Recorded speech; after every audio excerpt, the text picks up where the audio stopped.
I proposed to my girlfriend of 5 years. She rejected me, saying she's not ready yet. Hi everyone. I am posting this here on Reddit to get this out of my chest. I'm Robert, 28, male, and I guess you could say I've been going through it lately. So, here's the thing. A few weeks ago, I proposed to my girlfriend of 5 years. Haley, 27, female, and it didn't go as planned.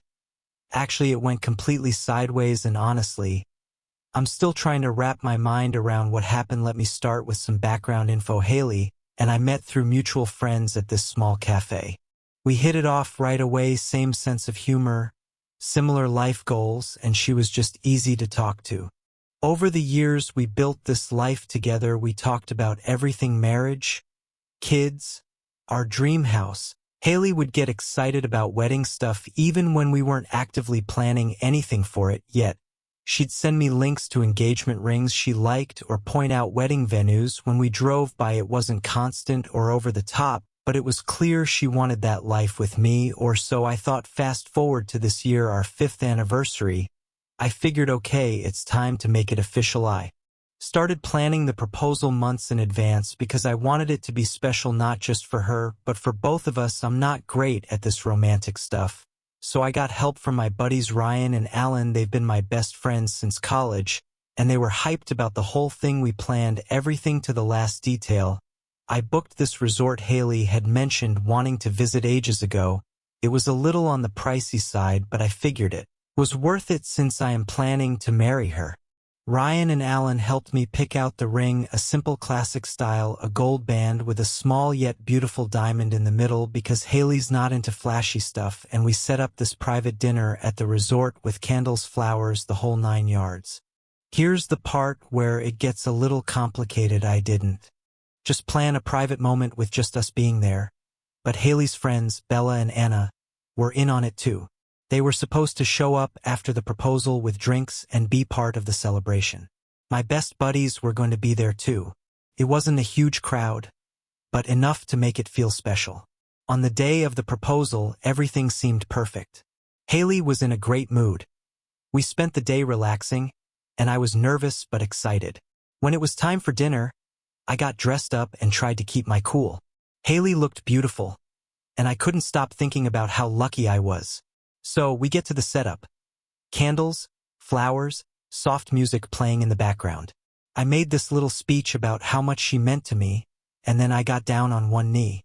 I held up the ring and asked her to marry me, and that's when everything went wrong. She didn't say yes. She didn't say no either. She just froze for what felt like forever. Finally, she said, "Robert, I need more time." Felt like the vibes got completely wrecked. I couldn't even process what she was saying. Her friends, my friends, everyone was there, and I could feel them all staring at us. I felt my cheeks getting hot due to the embarrassed confusion, and honestly, pretty hurt. Haley started apologizing right away, saying she wasn't saying no, she just wasn't ready yet, and that she needed more time. But by that point, I wasn't really listening. I was just trying to keep it together and not completely fall apart in front of everyone. Ryan and Alan tried to keep things light, joking around to ease the tension, but it didn't help. Bella and Anna looked just as uncomfortable as I felt, since things weren't going as planned. Haley kept apologizing, and I kept nodding, pretending like everything was fine, but inside I was a mess. We left the dinner early. The car ride back to the hotel was completely silent. All the vibes had been ruined, leaving a suffocating atmosphere behind. I was staring out the window, replaying the whole thing in my head, wondering where I got it all wrong or went wrong about this plan, while Haley was sitting next to me, probably doing the same. I couldn't even look at her. When we got back to the room, she tried to explain herself again. She said she needed more time to think, that it wasn't about me, and that she just wasn't in the right headspace for a big decision like marriage. But none of it made sense to me. We talked about this stuff for years. She knew I was serious about her, and she'd always acted like she was serious about me, too. I asked her straight up, "Do you even want to marry me?" She said yes, but she wasn't ready to say yes right now, and honestly, that answer felt like a stab in the heart. You either want to marry someone or you don't, right? It shouldn't be that complicated. We barely spoke the rest of the trip. I felt embarrassed, not just for myself, but for involving all our friends. It was supposed to be this beautiful, life-changing moment, and instead, it felt like a total disaster. When we got back home, things didn't get any better. I couldn't stop thinking about what had happened. Was it me? Did I move too fast? Did I miss some kind of sign that she wasn't ready? I started replaying our relationship in my head, overanalyzing every conversation, every moment, looking for something I might have overlooked. Haley, on the other hand, acted like everything was fine. She'd bring me coffee in the morning, ask me how my day was, and try to make small talk, but it all felt off, like we were pretending nothing had happened. I didn't tell anyone about the proposal right away. Not my parents, not my coworkers, no one. The only people who knew were the ones who were there, and even then, I didn't want to talk about it. I felt like such an idiot for thinking everything was perfect when clearly it wasn't. But I reached out to my sister, Sarah. She's always been the bold one in the family, the type to tell you what you need to hear, not what you want to hear. I figured if anyone could give me some perspective, it'd be her. Little did I know, she was about to make things even more confusing. When I called Sarah, I wasn't even sure how to explain what had happened. It felt embarrassing to admit, like I'd somehow failed at proposing. But she could tell something was up as soon as I said, "Hey, you got a minute?" She didn't waste any time, jumping straight to, "What's wrong?" So, I told her all of it. The proposal, Haley's reaction, the silence in the car afterward, and how awkward things had been since we got back. By the time I finished, I was pacing around my apartment, my heart racing like it had all just happened again. There was this long pause on the other end of the line, and I was bracing myself for her to tell me I was overreacting. Instead, she said, "Robert, I don't want to freak you out, but what Haley did, that's kind of a red flag." I stopped pacing and asked her, "What do you mean?" She sighed. "Look, when a woman hesitates on a proposal, it's usually not just nerves. There's something else going on. Either she's not sure about you, or there's someone else in the picture." My stomach dropped. Someone else? Are you serious right now? Couldn't believe it. Like, how come she could be thinking of someone else after staying together for 5 years? And I'm being committed and actually proposed to her. "I'm not saying she's definitely cheating or anything," Sarah said quickly. "But think about it, you've been together for 5 years, Robert, 5 years. She knew this was coming. It's not like you blindsided her. And if she's not ready now, what is she waiting for?" Her words hit me harder than I wanted to admit. I didn't want to believe Haley could be hiding something like that from me, but I couldn't ignore the way Sarah's explanation made sense. Haley and I had always been solid, or at least I thought we were. But now I was questioning everything. Maybe I rushed it, I said, trying to defend Haley, or maybe myself, my commitment, and my feelings. Maybe she really just needs time to process. "Robert, come on," Sarah said, her voice firm. "Do you really believe that? You've been dropping hints for months. You booked a whole trip just to propose to her. If she wasn't ready, she should have told you before you got down on one knee in front of all those people." Sarah honestly had a point. Haley had always been straightforward with me about what she wanted, or at least she used to be. Lately, though, things had felt different. I started telling Sarah about the little things that had been bothering me. How Haley had been working late more often, how she'd started going out with her friends more, how her phone was always on silent. I hadn't thought much of it at the time because I trusted her. But now, with Sarah's words in my head, it all seemed suspicious. "Robert, I hate to say this, but it sounds like classic girl code," Sarah said. "Girl code?" I asked, confused.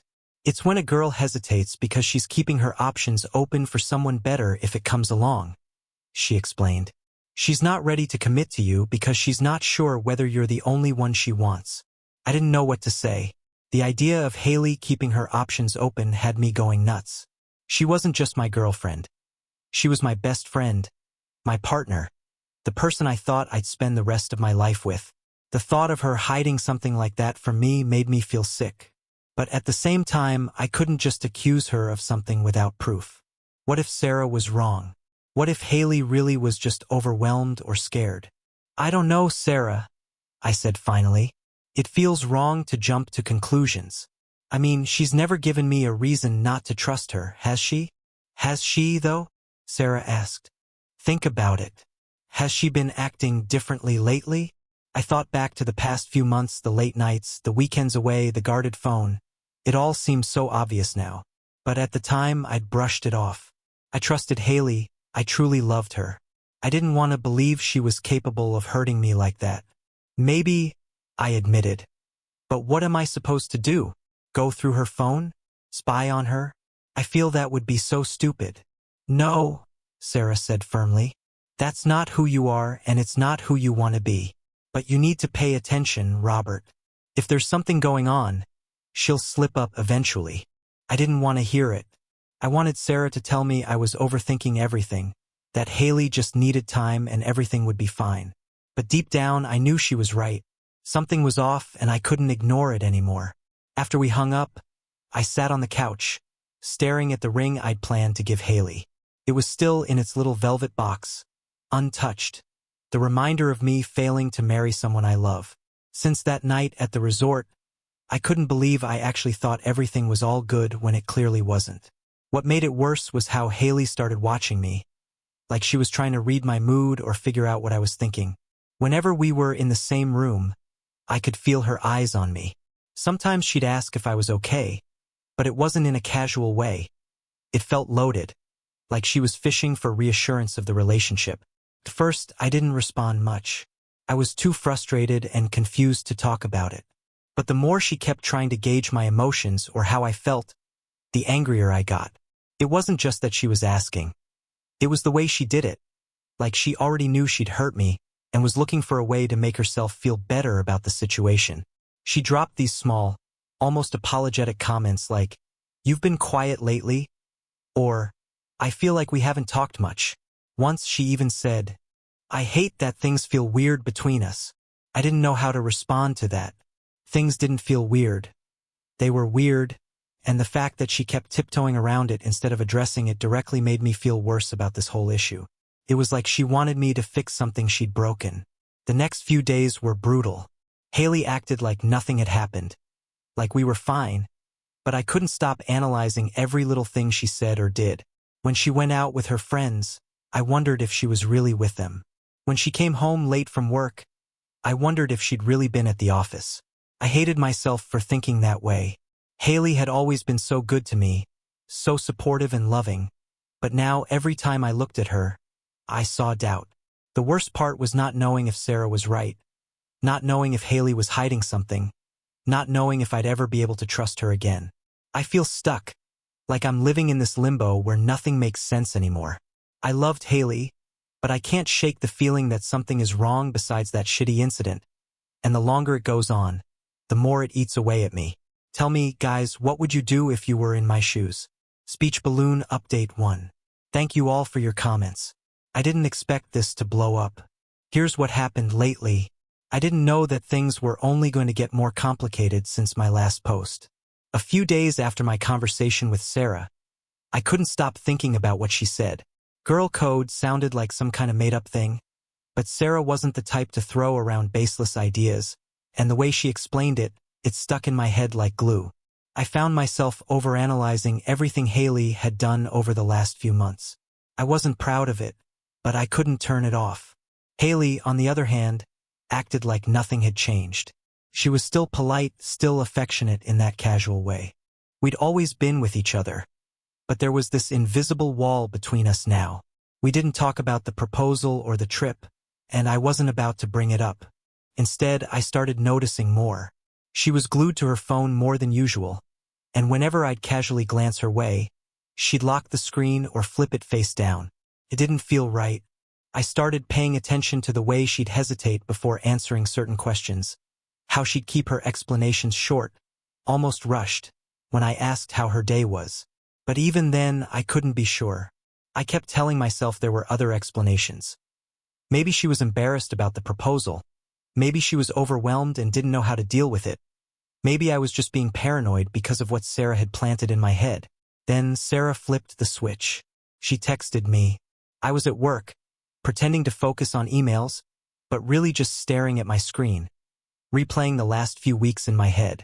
The notification popped up. We need to talk about Haley. I heard something.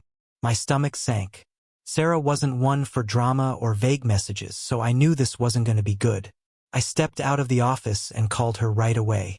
She didn't waste time. I was talking to one of my friends, and Haley's name came up.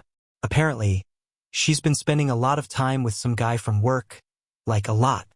I didn't say anything at first. My mind was racing, trying to connect dots that hadn't even been there 5 seconds ago. What does that mean?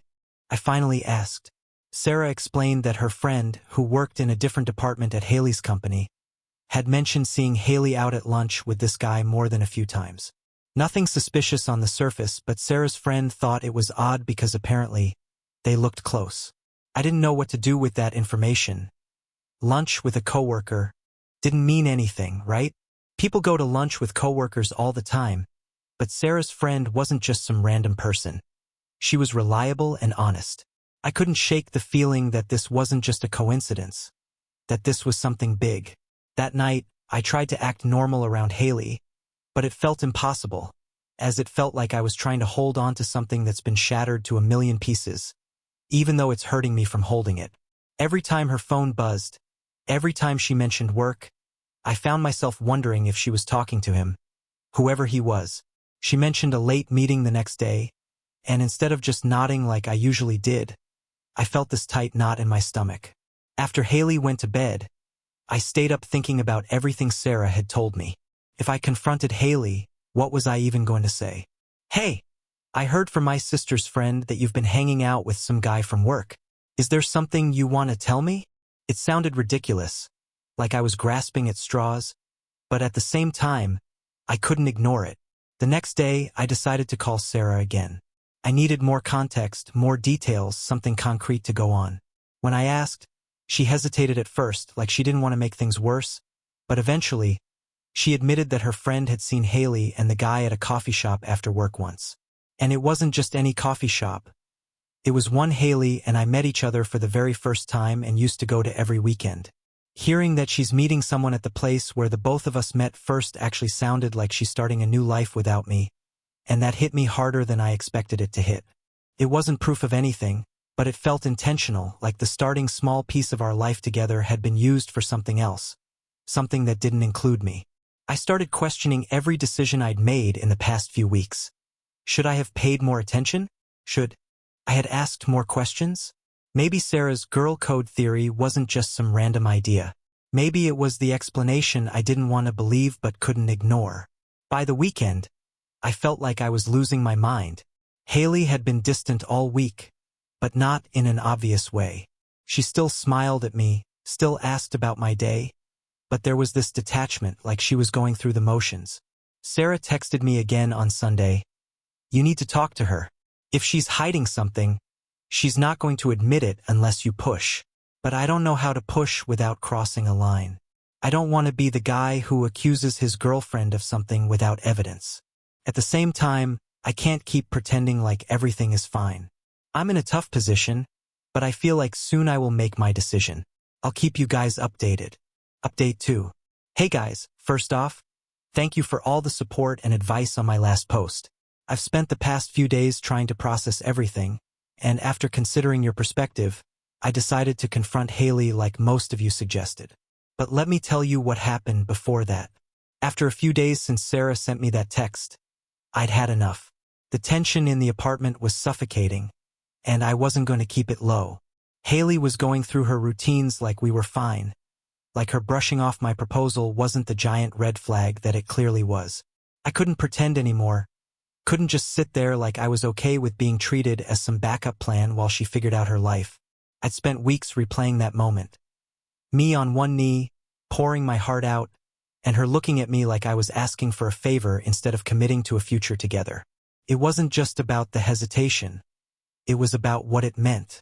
She was still unsure about me. Not even after 5 years, not after everything we'd built. I mean, how many years does she need to make sure I'm the one? That's ridiculous. And now she was distant, quiet, and acting like she had no clue what the problem was. That night, after dinner, I sat across from her at the table. She was scrolling on her phone like she always did, completely checked out. I wasn't going to wait for the right moment. This was the moment. We need to talk, I said, leaning forward. She glanced up, caught off guard. About what? Are you seeing someone else? I asked, flat out. Her jaw dropped. She set her phone down slowly, like she was trying to buy time. What are you talking about?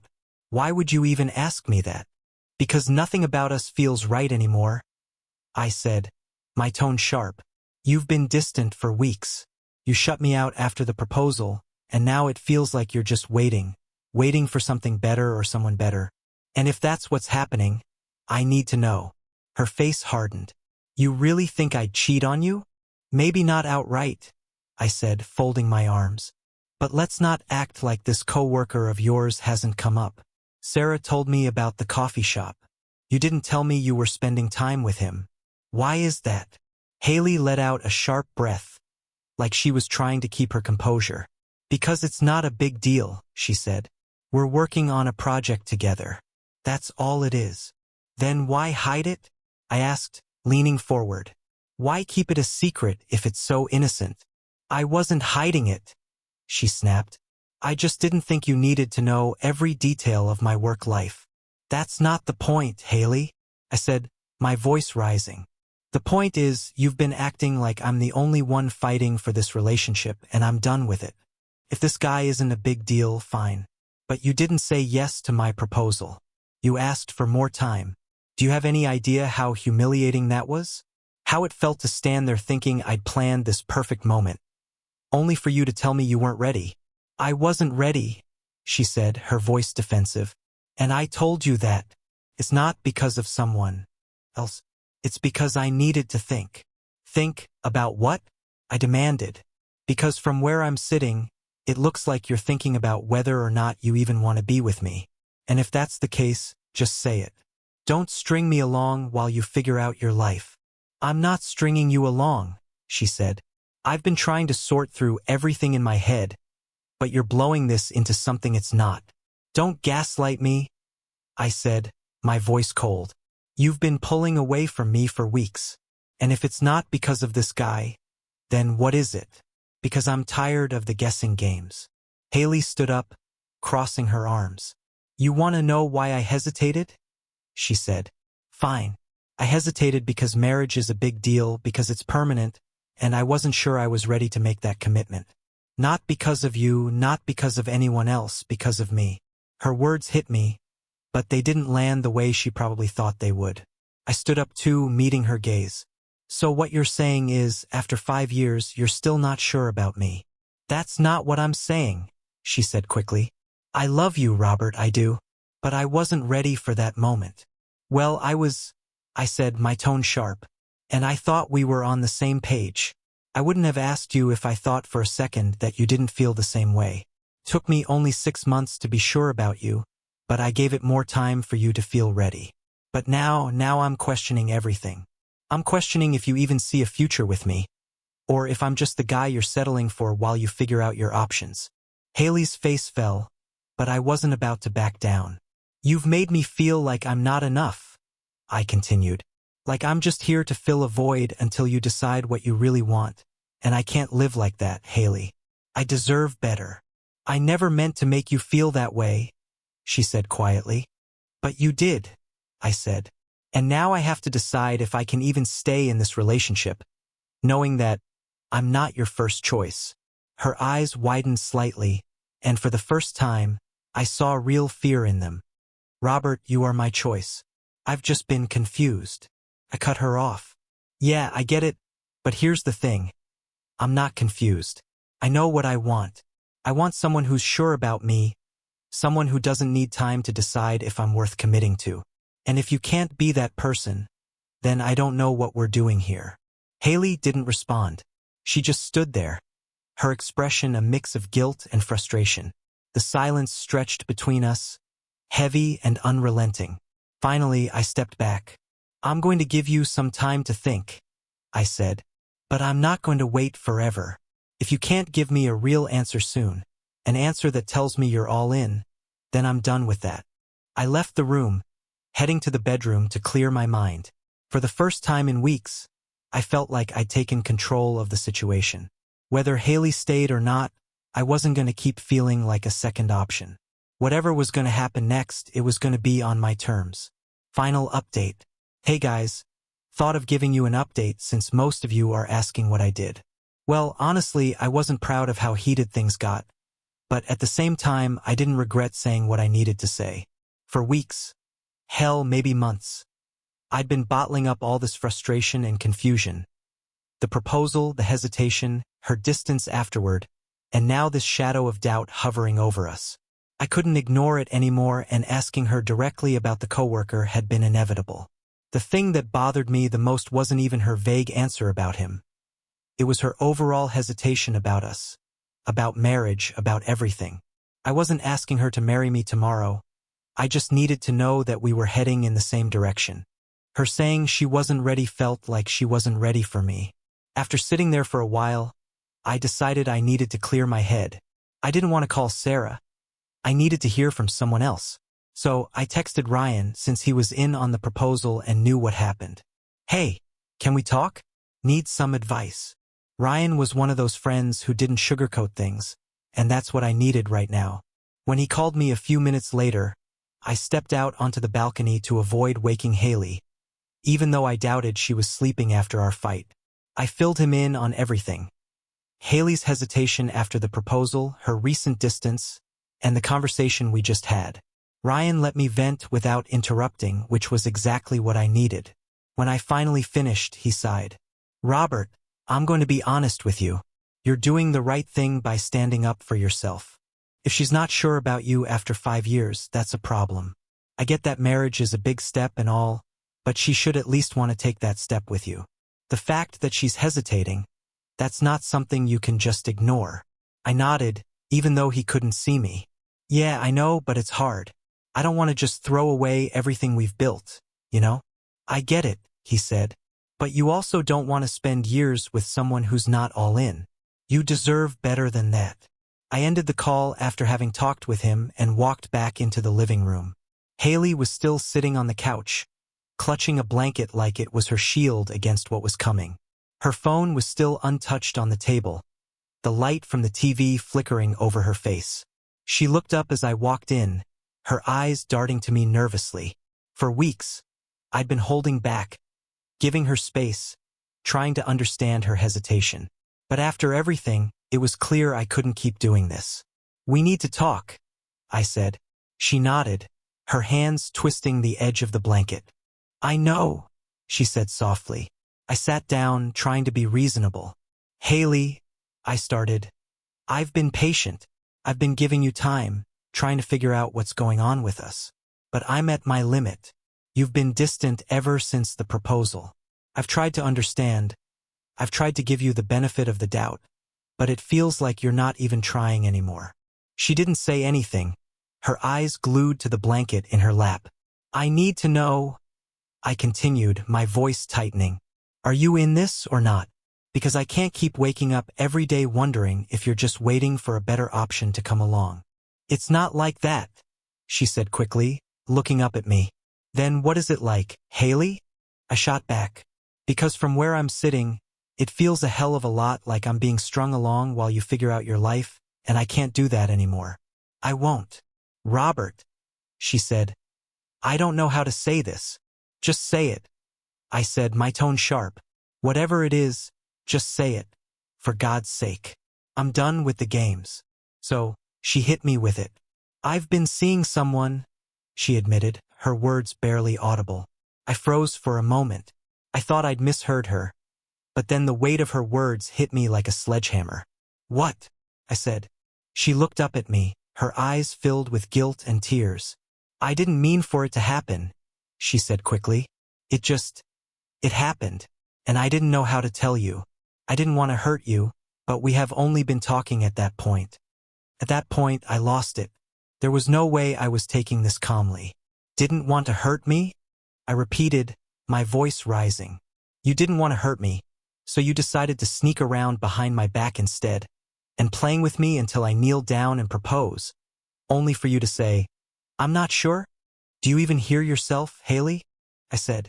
At this point, I was holding myself together from breaking down in front of the one I used to love and wanted to marry.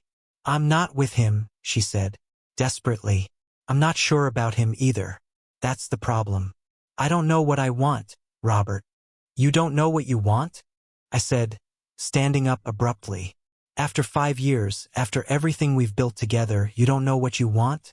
Do you have any idea how goddamn pathetic you sound? Do you even have a single ounce of shame, Haley? I said in a raised tone. She flinched, but I didn't care. I was done holding back. I was ready to spend my life with you, I continued, my voice shaking with anger. I was ready to build a future with you. And while I was planning our next steps, you were out, not being sure about someone else. Do you have any idea how humiliating that is for me? I didn't mean for it to get this far, she said, tears streaming down her face. The moment I saw her crying, something snapped in me, because how dare she cry crocodile tears in front of me while she emotionally cheated on me with someone else and wasn't even sure about that guy. 2. I didn't mean for any of this to happen, she said. But it did, I said, cutting her off. You let it happen. And then you sat here day after day pretending like everything was fine while you ripped this relationship apart behind my back. I'm sorry, she said, her voice breaking. Sorry, I said bitterly. You're sorry? Do you think that changes anything? Do you think that fixes the fact that you've been lying to me, that you've been lying to yourself? She didn't respond, just sat there shaking. I can't do this anymore, I said, my tone colder now. You're not sure about him, fine. But the fact that you were even in a position to make that comparison tells me everything I need to know about where we stand. Robert, please, she said, standing up now, reaching toward me. We can work through this. I'll stop seeing him. I'll do whatever it takes to fix this. No, Haley, I said coldly, stepping back. Do you even know how ridiculous that sounds? You wanting this relationship back after emotionally cheating on me? Do you even know how hypocritical that is? Let me ask you one thing. Would you still be in a relationship with me if I started seeing another woman behind your back, and after getting caught, asking you to forgive me while saying it won't happen again and I won't meet up with her anymore? She didn't answer me. See, that's what I thought. And I am not you and will never do something this shameful. So you don't get to fix this. You don't get to sit here and decide now, after everything, that I'm the one you want. Her face crumpled, but I didn't let it sway me. Get out from my house, I said, my voice loud and firm, like steel. Her eyes widened, panic flashing across her face. Robert, please don't do this. You did this, I said, pointing at her. You made this choice the moment you decided I wasn't enough for you. You made this choice the moment you let someone else into our relationship. So don't stand here and act like I'm the bad guy. Pack your things and get out from my sight. She hesitated, but when she saw the resolve in my face, she nodded slowly. Without another word, she turned and walked toward the bedroom. I stood there, listening as she packed her things, my heart heavy but resolute. When she finally walked out the door, she paused, looking at me one last time. I'm sorry, she said quietly. I didn't respond. I just closed the door behind her, locking it and leaning against it as the weight of everything settled over me. The apartment was quiet now, but for the first time in weeks, the silence felt like peace. That night she left my life, I called my sister, Sarah, just to assure her it was not the coworker that we were debating. It was another guy. Writing this now seems pathetic and laughable. Anyway, I told her everything. How Haley admitted to seeing someone else but claimed it wasn't serious, and how I couldn't stay in a relationship with someone who treated me like an option. Sarah was shocked at the beginning but also supportive. You did the right thing, she said. You deserve better. A few days later, I got a call from Haley's sister, Lily. She wanted to know what happened. I explained everything. Her hesitation at the proposal, her confession, and my decision to end things. To my surprise, Lily said, I'm sorry, Robert. You didn't deserve that. Haley's been lost lately, and I hope she figures out what she wants to do, but you made the right choice. Since then, I've been focusing on myself. I sold that doomed engagement ring. It felt like holding on to a very bad memory in my life, so there was no need for it. The money's in my savings account now, a reminder to invest in my future instead of clinging to the past. It hasn't been easy. Some days I replay everything in my head, wondering if I could have done something differently. But deep down, I know this wasn't about me. Haley's hesitation and choices were hers, not a reflection of my worth. I'm not ready to date again yet, but that's okay. For now, I'm taking time to heal and rebuild. To everyone who's been following my story, thank you. Your advice and support gave me the strength to stand up for myself. If you're in a similar situation, trust your instincts. You deserve someone who's all in, no doubts, no hesitation. It's hard to let go, but sometimes it's the only way forward. Life isn't perfect, but I'm learning to embrace the uncertainty one day at a time. Here's to new beginnings. Thank you for taking the time to listen to this story and for supporting the work shared across this channel. Your engagement is a tremendous part of my motivation. Your time and support help sustain the growing world behind these narratives. If you've enjoyed this story and would like to continue exploring, please consider subscribing to the channel, and don't forget to turn on the bell notification so you'll always be notified when a new story is posted. Thank you again for being part of this community.